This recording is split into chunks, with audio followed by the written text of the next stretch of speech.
전능하신 하나님 말씀 낭송 리더 일꾼의 직책.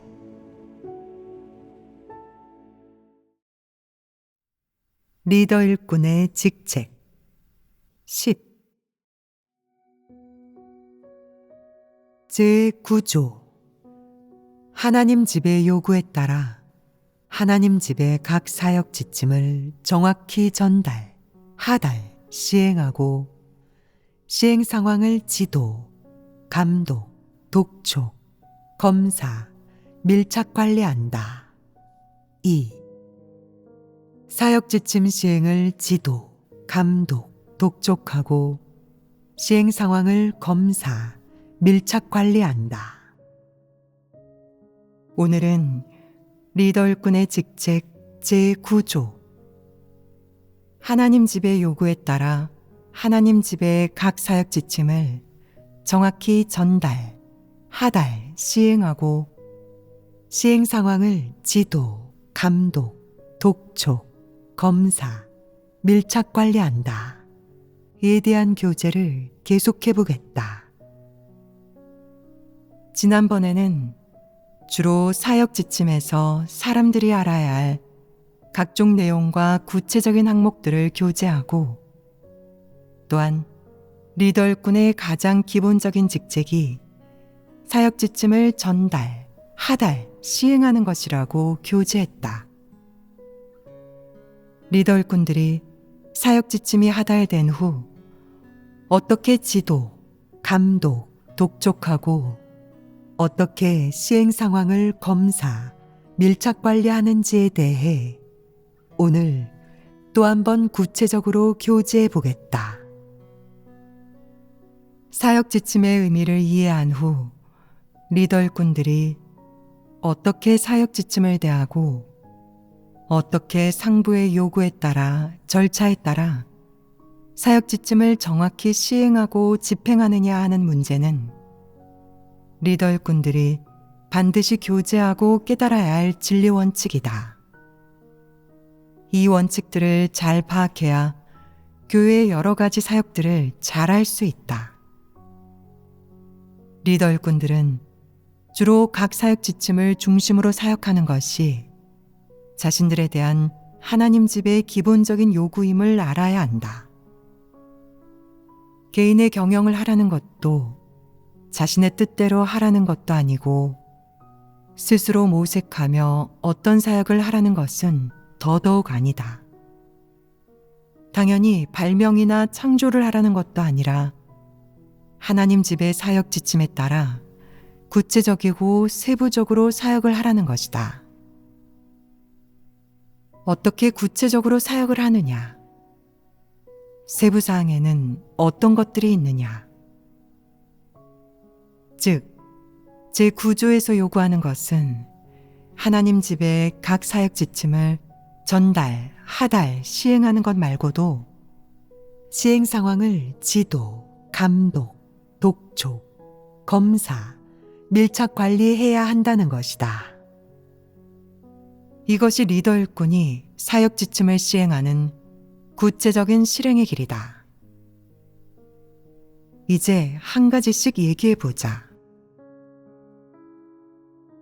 사역 지침이 하달된 후 리더 일꾼은 우선 사역 지침에서 제시하는 각각의 요구와 원칙을 묵상, 교제하고 그런 다음 실행의 길과 실행 방안을 찾아 구체적으로 사역을 시행해야 한다.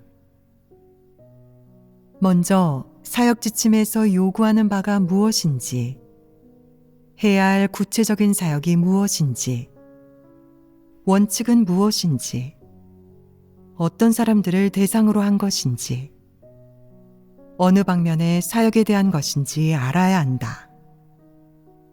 이것이 리더 일꾼이 사역 지침을 받은 후 가장 먼저 해야 할 일이다. 사역 지침을 가볍게 한번 읽어보고 모두에게 읽어주거나 혹은 이런 사역이 있다고 모두에게 내려보내고 통지하기만 하면 끝이 아니다. 이것은 단순히 전달하고 하달하는 것이지 시행하는 것이 아니다. 시행에 관한 첫 번째 구체적인 사역은 우선 리더 일꾼이 사역 지침의 구체적인 내용과 교회 사역에 대한 하나님의 요구와 목표, 그리고 그 사역을 하는 의미를 이해하는 것이다. 그런 다음 구체적인 집행 방안 및 시행 방안을 마련하는 것이다. 이것이 첫 번째 단계이다. 이것은 쉽게 할 수 있지 않겠느냐? 그를 이해하고 사람의 말을 알아들을 수만 있으면 첫 번째 단계는 쉽게 할 수 있을 것이다. 물론 첫 번째 단계를 하기 위해서는 리더 일꾼이 사역에 대해 진지하고 참답고 책임감 있고 신중한 태도를 가져야 한다. 되는 대로 대하고 대충 형식적으로만 해서는 안 된다. 이 사역 지침이 이전에 언급된 적이 있든 없든 쉽게 할 수 있는 것이든 다소 어려운 것이든 또 사람들이 하고 싶어 하는 것이든 하기 싫어하는 것이든 어찌되었든 리더 일꾼은 교회 사역을 수박 겉핥기식으로 대해서는 안 되고 도리를 말하고 구호만 외치며 하는 신용만 하는 등 건성으로 대해서는 안 된다. 사람이 지녀야 할 태도가 무엇이냐? 우선은 진지하고 참답고 책임감 있고 신중한 태도를 지녀야 한다. 그렇다면 이런 태도만 있으면 사역 지침에 있는 구체적인 항목을 잘 시행한 것이냐? 아니다. 이것은 하나의 사역을 할 때 마땅히 갖춰야 할 태도일 뿐 구체적인 사역의 시행을 대신할 수는 없다. 이런 태도를 갖춘 동시에 사역 지침의 구체적인 내용과 요구, 원칙을 이해했다면 리더 일꾼이 다음 단계로 해야 할 것은 바로 사역 지침에 제시된 구체적인 사역을 어떻게 시행할지에 관한 것이다. 그렇다면 먼저 해야 할 것이 무엇이냐? 준비 작업을 철저히 하는 것이 매우 중요하다. 우선은 예배를 열어 리더 일꾼들과 책임자들에게 해당 사역의 구체적인 실행 원칙에 대해 교제하고 구체적인 배치와 방안을 마련해야 한다. 아울러 하나님 선민들로부터 각 방안에 대한 건의와 의견을 구한 다음 모두가 함께 구하며 교제해야 한다. 이를 통해 사역 지침에 제시된 모든 요구사항과 원칙을 다 이해하고 의문점이 해소되고 어떻게 시행하고 실행해야 할지를 알게 되었을 때 사역 지침을 시행하는 가장 기초적인 단계가 완료되었다고 할 수 있다. 그렇다면 어떻게 시행해야 할지 알았다고 해서 그것이 사역 지침의 시행이라는 임무를 완수한 것이냐? 그렇지 않다. 사역 지침을 교제하면서 일부 세부적인 문제나 특수한 상황이 있을 수 있다. 이는 사역 지침에 명시되지 않았지만 실제로 해결해야 할 문제들이다. 따라서 리더 일꾼들은 이런 특수한 상황이나 해결해야 할 문제들을 파헤치고 진리를 구해 철저히 해결하는 동시에 구체적인 시행 방안을 마련해야 한다. 이렇게 해서 가끔 리더 일꾼들은 사역 지침을 시행하면서 자신들이 어떤 원칙을 지키고 어떤 문제들을 해결해야 하는지 알게 된다. 이것이 사역 지침에 대해 리더 일꾼이 가져야 할 최소한의 이해와 태도이다. 이 사역은 리더 일꾼들이 교회 사역을 하는 법을 배우는 첫걸음이라고 할 수 있으며 구하고 교제하고 지도하고 배치하는 것을 통해 실질적인 어려움과 특수한 상황을 진리 원칙에 따라 대하고 처리하는 법을 배워야 사역 지침을 진정으로 시행할 수 있다. 1. 지도. 어떤 사역을 초보적으로 지도할 때 특수한 상황에 대해 구체적인 시행 방안을 제시하는 것 외에 자질이 보통이고 사역 능력이 부족한 리더 일꾼에게는 더욱 구체적이고 세부적인 지도가 필요하다. 이들은 비록 이론적으로는 사역의 원칙과 구체적인 시행 방안을 알고 있지만 막상 시행할 때는 여전히 어떻게 실행해야 할지 모른다. 그렇다면 자질이 부족하고 사역 능력을 갖추지 못한 일부 리더 일꾼을 어떻게 대해야 하느냐? 어떤 사람은 말한다. 자질이 부족한 사람은 사역을 못하니까 그보다 자질이 나은 사람을 찾아서 대체하면 되지 않습니까? 어려운 점이 바로 이 부분이다. 어떤 교회는 그보다 나은 사람을 찾지 못하는 경우가 있다.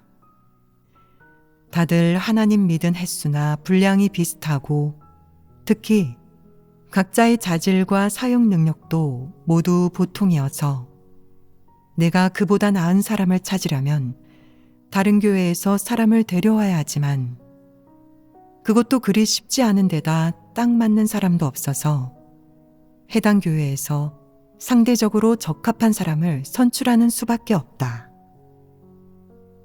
만약 그의 사역 수행이 여전히 요구 기준에 미치지 못한다면 이런 상황은 어떻게 해야 하느냐? 그에게 어떻게 일하고 어떻게 시행해야 하는지 구체적으로 알려주어야 한다. 해당 사역을 누가 담당하고 책임지게 할지, 파트너로는 어떤 사람들을 선택해야 할지와 같은 이런 세부 사항들을 모두 알려주고 실행하도록 하면 된다. 왜 그렇게 해야 하느냐? 해당 교회의 사람들 대부분이 체험이 너무 얕고 사역 능력이 부족해서 적합한 리더 일꾼을 선택할 수 없기 때문에 내가 이렇게 해야만 사역 지침이 시행될 수 있다. 만약 이렇게 하지 않고 다른 리더 일꾼들을 대하듯이 구체적인 원칙, 구체적인 방안만 설명하고 똑같이 대한다면 사역 지침은 시행되지 못할 것이다. 내가 이를 방치한다면 그것은 직무유기가 아니겠느냐. 이것이 바로 리더 일꾼의 책임이다. 어떤 리더 일꾼들은 말한다. 다른 사람들은 모두 어떻게 시행하고 실행하는지 다 아는데 왜 저 사람만 모를까요? 저 사람이 몰라도 저는 신경 쓰지 않을 겁니다. 제 책임도 아니고 어쨌든 제가 할 일은 다 했으니까요. 이 이유가 성립이 되느냐? 그렇지 않습니다. 예를 들어 한 어머니가 자식을 셋 낳았는데 그중 하나가 몸이 약한 데다 자주 아프고 밥 먹는 것을 싫어한다고 하자. 그런다고 그냥 내버려 둔다면 그 자식은 오래 살지 못할 것이다. 그러면 어떻게 해야 하느냐? 어머니라면 몸이 약한 그 자식을 특별히 돌봐야 한다. 만약 어머니가 난 아이들을 평등하게 대했으니 그걸로 충분해. 내가 아이를 낳고 먹을 것을 준비해 준 것으로 내 책임은 다한 것이고 먹고 안 먹고는 내 할 바 아니지. 안 먹으면 배가 고플 테고 정 배고프면 먹겠지. 라고 말한다면 이런 어머니는 어떠냐? 무책임합니다. 이런 어머니가 있느냐? 좀 모자란 사람이거나 계모가 아닌 이상 친어머니애가 모자란 사람이 아니라면 자기 자식을 절대 그렇게 대하지 않는다. 그렇지 않으냐? 아이가 몸이 약한 데다 자주 아프고 잘 먹지 않으면 어머니로서 좀 더 신경 쓰고 좀 더 수고해야 하며 방법을 생각해서 먹게 해야 한다. 자식이 먹고 싶어 하는 것을 해주고 따로 음식을 챙겨주고 먹기 싫어할 때는 달래서 먹이다가 18, 19세가 되어 건강해지고 정상적인 성인이 되면 그제야 어머니는 비로소 안심하고 손을 뗄 수 있고 자식을 특별히 보살필 필요가 없어진다. 어머니도 특별한 상황에 놓인 자식을 이렇게 대하고 책임을 다하는데 그렇다면 리더 일꾼은 어떻게 해야 하느냐? 형제 자매들에 대해 어머니와 같은 이런 사랑도 없다면 무책임한 것이다. 자신이 다해야 할 책임은 반드시 다해야 한다. 반드시 남들보다 취약하고 사역 능력이 부족한 사람이 책임지는 교회를 고려해야 한다. 리더 일꾼은 이런 일에 특별히 관심을 가지고 지도해야 한다. 특별한 지도란 어떤 것이냐? 진리를 교제하는 일 외에도 더욱 구체적이고 세부적으로 지도하고 돕는 것이고 입이 닳도록 많이 설명해 줘야 하는 것이다. 만약 내가 그에게 사역을 설명했는데도 여전히 알아듣지 못하고 어떻게 시행해야 하는지 모른다면 혹은 이론적으로는 알아들어서 어떻게 시행해야 하는지 아는 것 같지만 실제로 시행할 때는 어떨지 확신이 서지 않고 마음이 놓이지 않는다면 어떻게 해야 하느냐? 내가 직접 해당 교회에 들어가 그를 지도하고 함께 사역을 시행해야 한다. 그에게 원칙을 알려주면서 동시에 해야 할 사역을 사역 지침의 요구에 따라 구체적으로 안배해야 한다. 무엇을 먼저 하고 무엇을 나중에 할지, 사람을 어떻게 배정하는 것이 적절한지 등 이런 것들을 모두 배치해야 한다.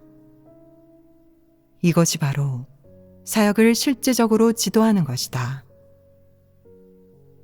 구호만 좀 외치거나 지시만 내리고 돌이나 좀 얘기하면서 꾸짖는다고 끝이 아니다. 이것은 구체적인 사역을 하는 모습이 아니며 구호를 외치고 명령을 내리는 것은 리더 일꾼의 직책이 아니다. 현지 교회의 리더나 책임자가 사역을 감당할 수 있고 사역이 정상 궤도에 진입해서 기본적으로 큰 문제가 없을 때 이런 상황에서 리더 일꾼은 비로소 떠날 수 있다. 이것이 제9조에서 언급한 리더 일꾼이 사역 지침을 시행할 때 구체적으로 해야 할 첫 번째 사역인 지도이다. 그렇다면 구체적으로 어떻게 지도해야 하느냐? 리더 일꾼은 사역 지침에 대해 우선 묵상하고 교제한 다음 사역 지침에 담긴 각각의 구체적인 요구사항을 잘 살펴보고 이해해야 한다.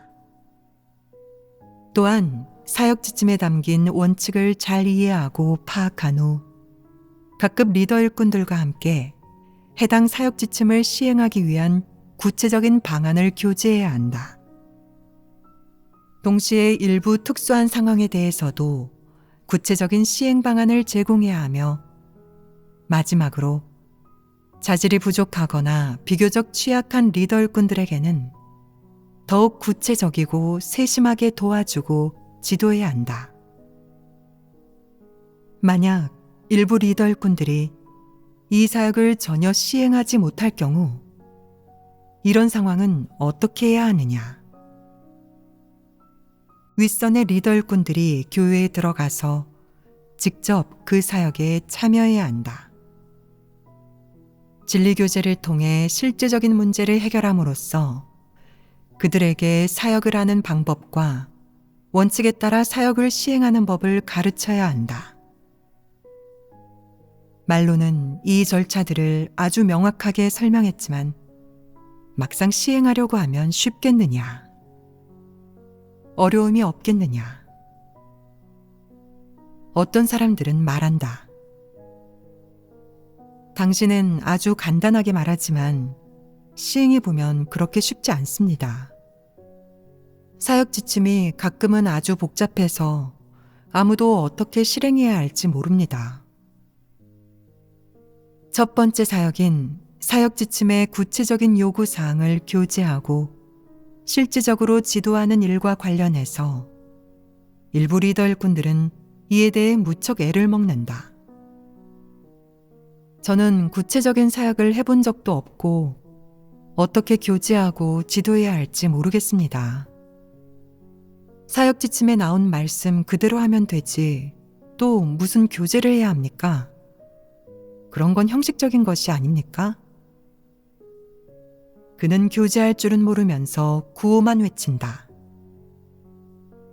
우리는 이 사역을 잘 시행해야 합니다. 이것은 하나님이 우리에게 요구하시는 바이니 우리는 반드시 우리의 자리를 잘 지키고 하나님의 기대를 저버리지 말고 하나님의 요구를 충족시켜야 합니다. 남은 부분을 어떻게 해야 할지는 여러분이 알아서 하십시오. 이런 말을 하는 사람은 어떤 문제를 가지고 있느냐? 그가 사역을 할 수 있겠느냐?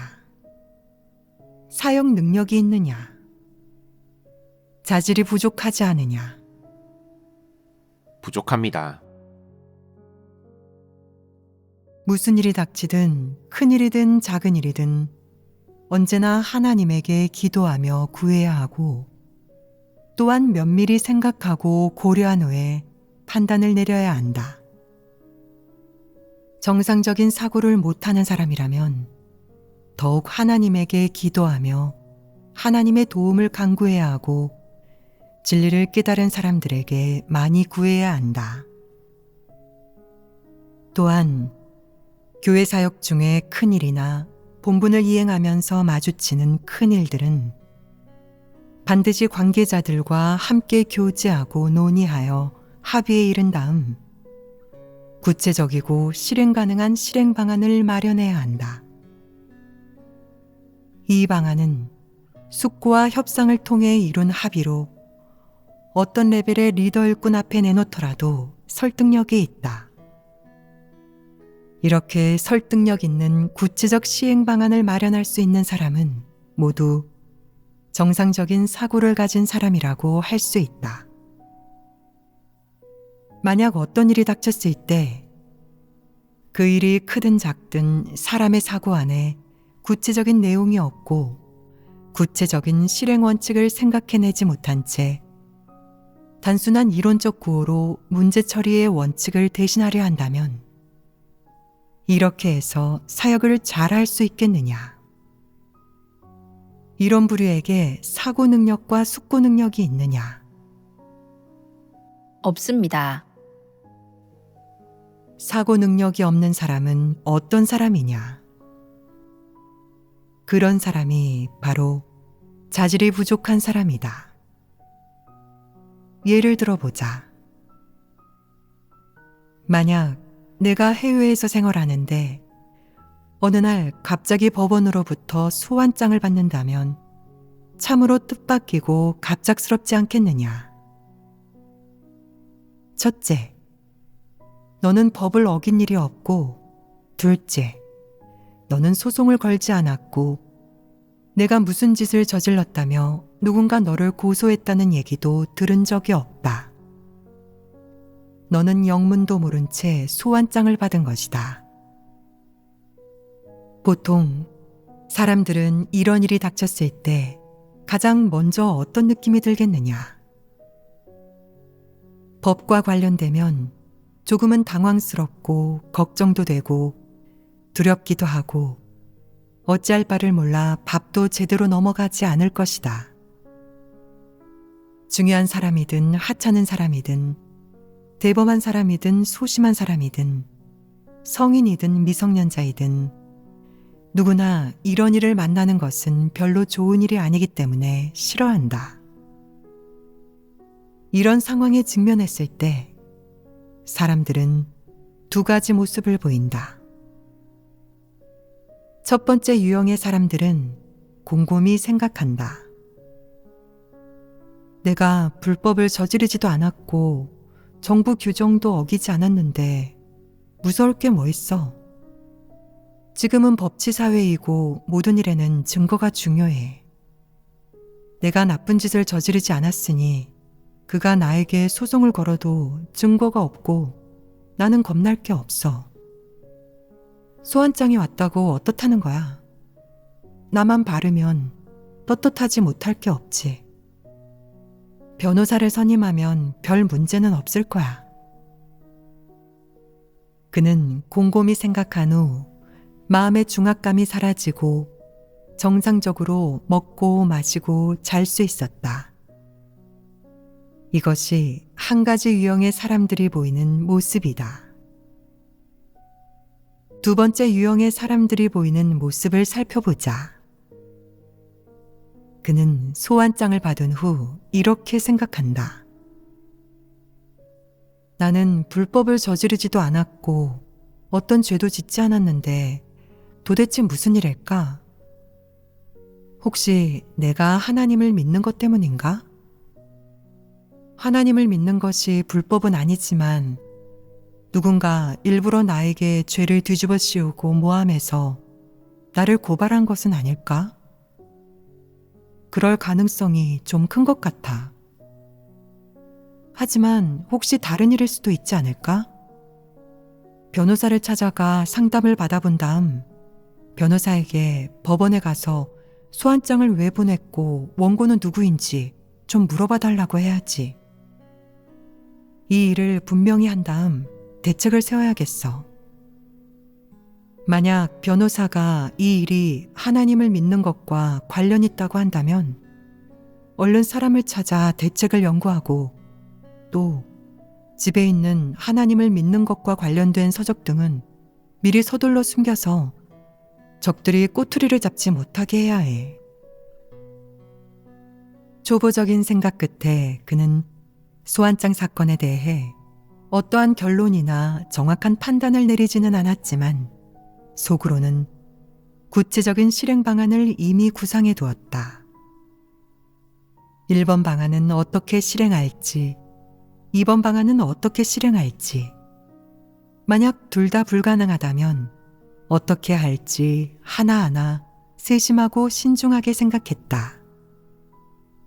그리고 우선 정신을 가다듬고 속으로 서둘러 기도하며 차분히 마음을 가라앉힌 후 얼른 일을 처리하기 시작했다.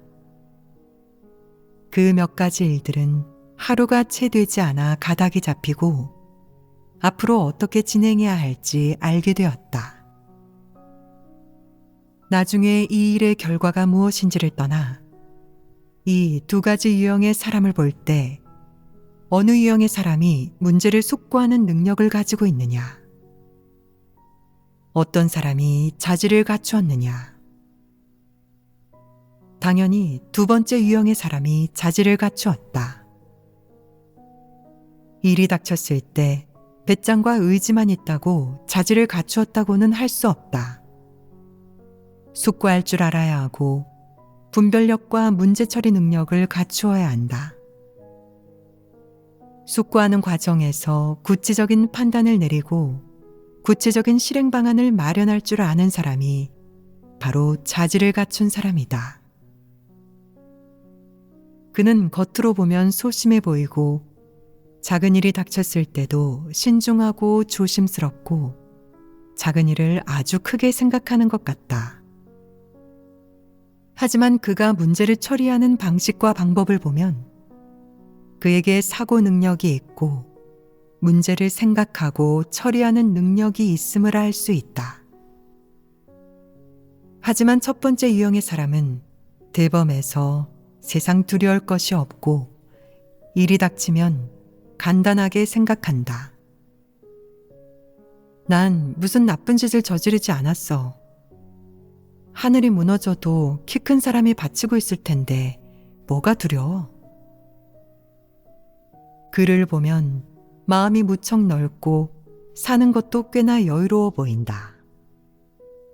하지만 약간은 무모하고 맹추 같지 않으냐? 이런 유형은 구호를 크게 외치고 하는 말도 틀리지 않지만 그에게 부족한 것이 무엇이냐? 정상적인 사고 능력이 없고 문제를 생각하는 능력이 부족합니다.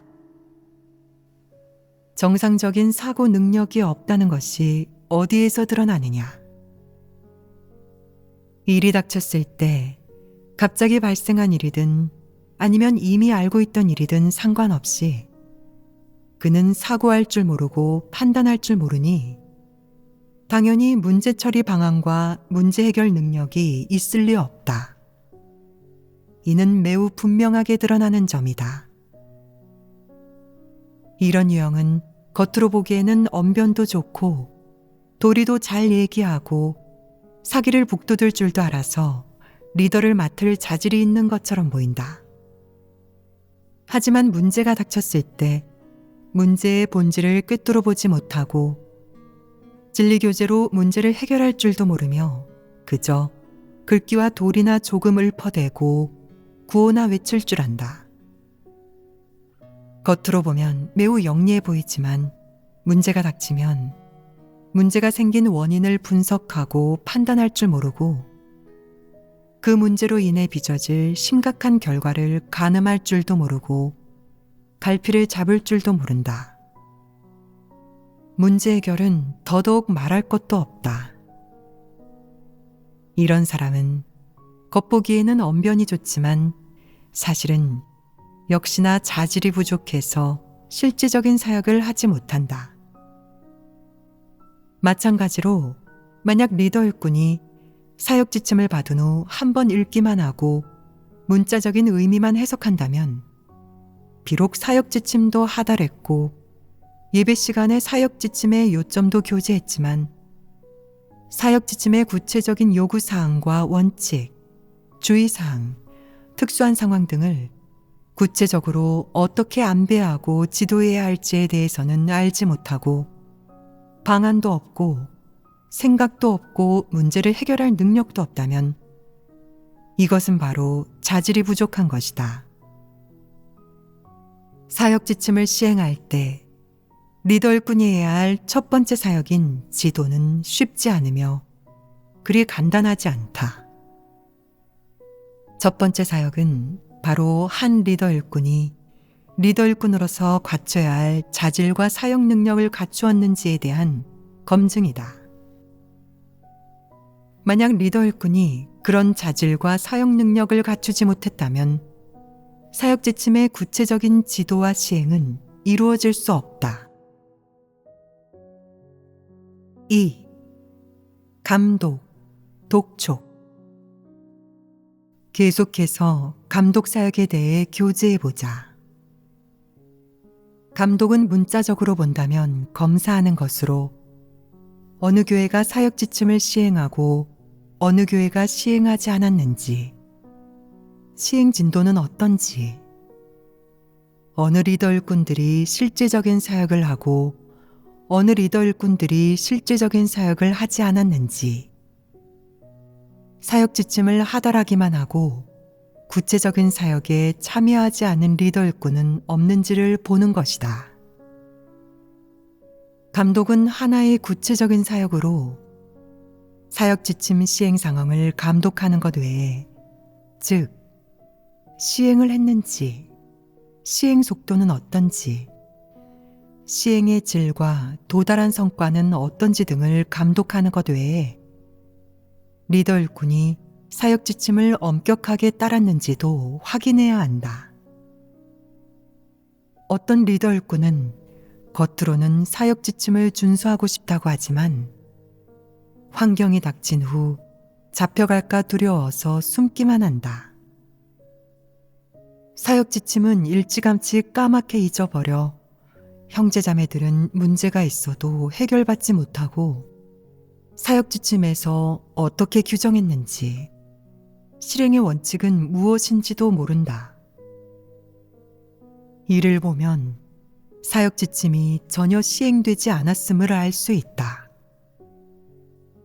또 어떤 리더 일꾼은 사역 지침의 일부 요구사항에 대해 생각과 관념, 반발심을 품고 있어 사역지침을 시행할 때는 다르게 시행한다.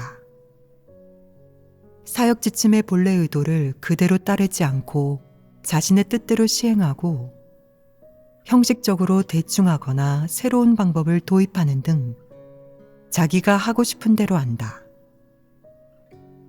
이런 상황들은 모두 윗선 리더 일꾼이 가서 감독해야 한다. 감독의 목적은 사역 지침에서 요구하는 구체적인 사역을 약간의 변형도 없이 원칙대로 보다 잘 시행하기 위한 것이다.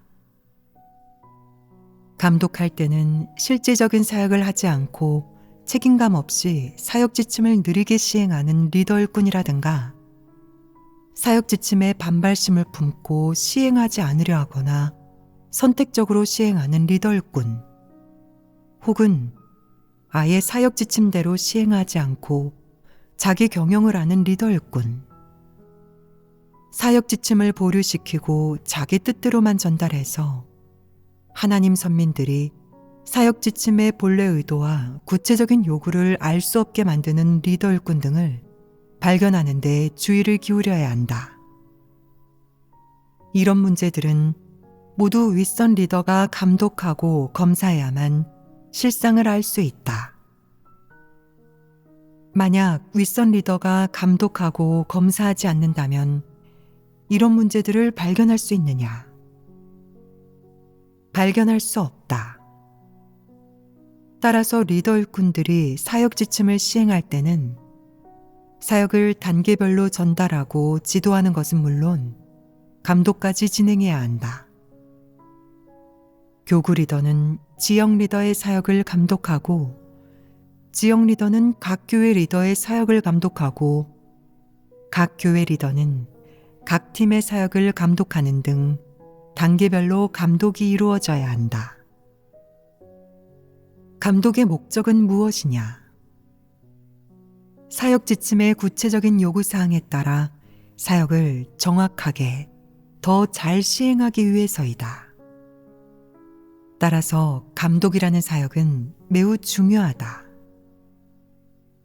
감독할 때 만약 환경이 허락한다면 리더 일꾼은 교회로 깊이 들어가서 실제로 사역하는 사람과 만나 사역 시행 상황에 대해 물어보고 관찰하고 알아보고 파악하고 숙지해야 하며 아울러 형제자매들이 해당 사역을 하면서 어떤 어려움이나 생각을 가지고 있는지 해당 사역의 원칙을 숙지했는지도 파악해야 한다. 이런 것이 모두 리더 일꾼이 해야 할 구체적인 사역이다. 특히 비교적 자질이 부족하고 인성도 상대적으로 좀 부족한 사람, 사역의 책임감이 그리 강하지 않고 충성심이 없는 비교적 게으른 사람들인 경우 사역에 대한 리더 일꾼의 감독과 지도가 더욱 필요하다.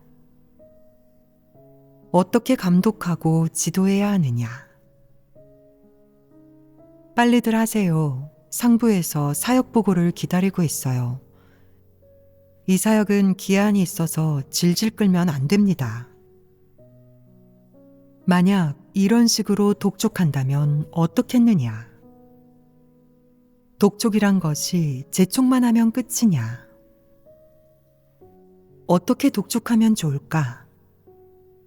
너희가 사역할 때 독촉하느냐? 그렇습니다.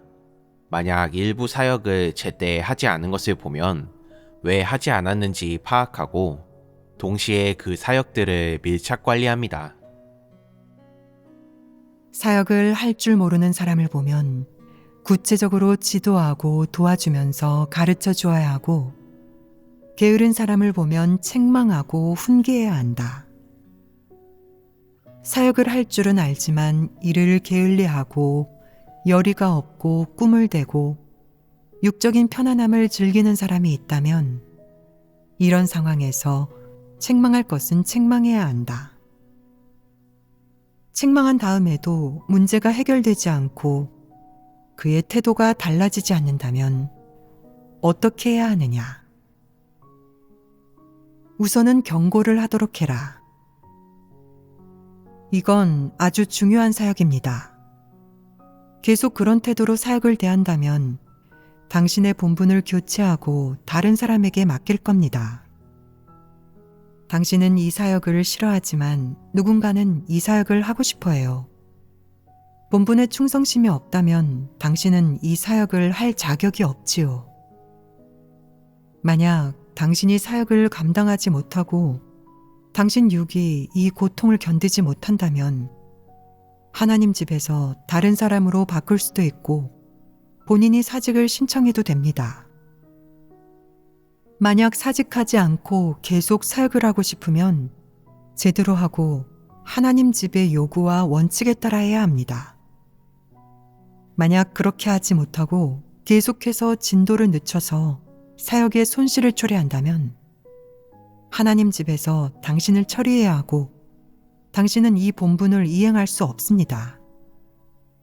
그렇다면 미안하지만 그만 나가주시지요. 경고를 받은 그가 회개하고자 한다면 계속 써도 된다. 만약 여러 번 경고해도 태도의 변화가 없고 전혀 뉘우치지 않는다면 어떻게 해야 하느냐? 얼른 교체해야 한다. 그러면 문제가 해결되지 않겠느냐? 우리는 누구에게 약간의 결점이나 작은 문제가 좀 있다고 해서 꼬투리를 잡고 물고 늘어지는 것이 아니라 그 사람에게 기회를 준다.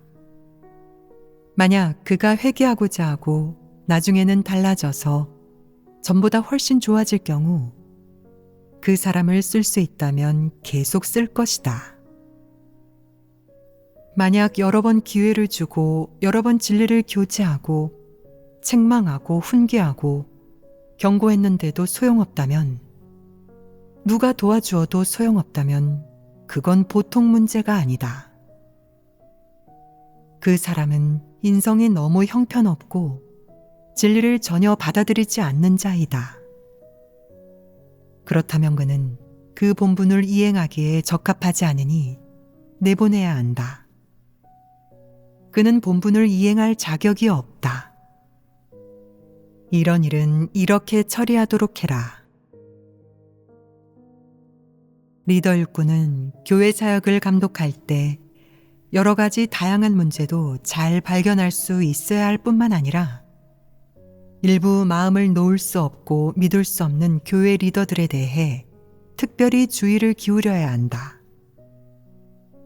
이런 사람들은 장기간 감독하고 밀착 관리해야 한다. 가끔 가서 상황을 물어보거나 두어 마디로 대충 넘어가면 끝이 아니다.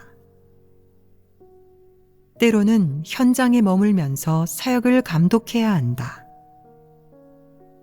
현장에 머무는 목적은 무엇이냐? 문제를 더욱 빨리 발견하고 해결함으로써 사역을 제대로 하기 위해서다. 때로는 내가 사역 현장에 갔다고 해서 바로 문제를 발견할 수 있는 것이 아니라 사역을 구체적으로 파악하고 검사하고 세심하게 관찰하고 난 뒤에 일부 문제가 서서히 수면 위로 떠오르고 그제서야 발견할 수 있게 된다. 현장에 머물면서 사역을 감독하는 것은 일을 감독하거나 사람을 감시하는 것이 아니다. 감독한다는 것은 무슨 뜻이냐? 감독한다는 것은 검사하고 지도하는 것이다.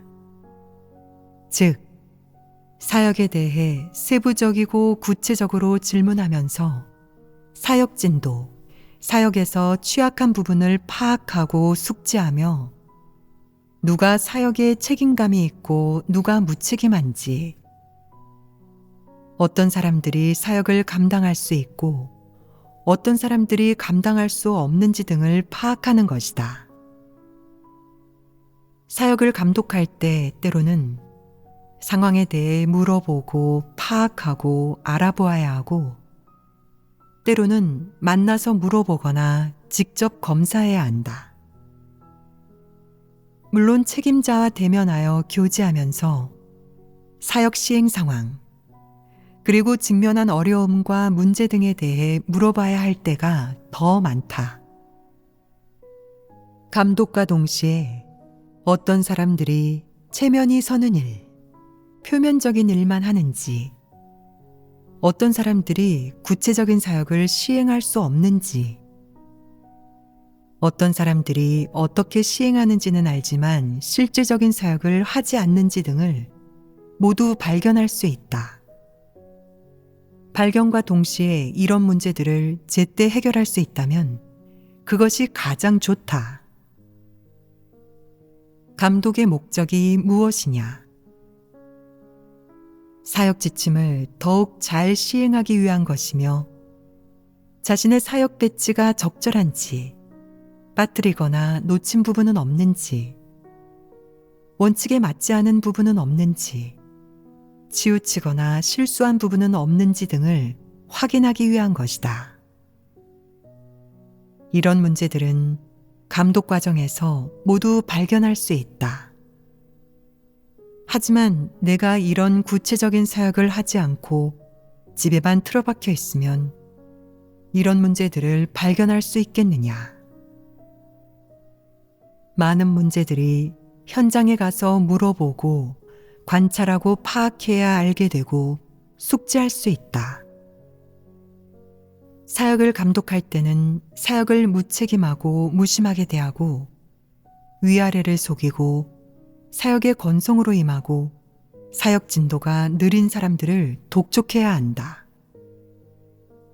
독촉의 방법은 방금 전에 말한 몇 가지 절차인 지도, 교제, 책망과 훈계, 경고, 교체의 순으로 진행하는 것이다. 이런 것은 쉽게 할 수 있지 않으냐. 3. 검사, 밀착 관리. 리더 일꾼이 사역을 독촉했으면 곧바로 사역을 검사해야 한다. 통상적으로 사역을 검사하는 목적이 무엇이냐? 사역 검사는 배치한 사역이 어느 정도 진행되었는지, 여전히 존재하는 시급히 해결해야 할 문제가 무엇인지 확인함으로써 사역을 완전히 제대로 하는 것이 최종 목적이다. 사역을 배치한 뒤 후속 사역은 어디까지 진행되었는지, 완성이 되었는지, 효율은 어떤지, 효과는 어떤지, 구체적인 문제가 발견되었는지, 어떤 어려움은 없는지, 원칙에 부합하지 않는 부분은 없는지 등이 모두 검사해야 할 항목에 해당한다.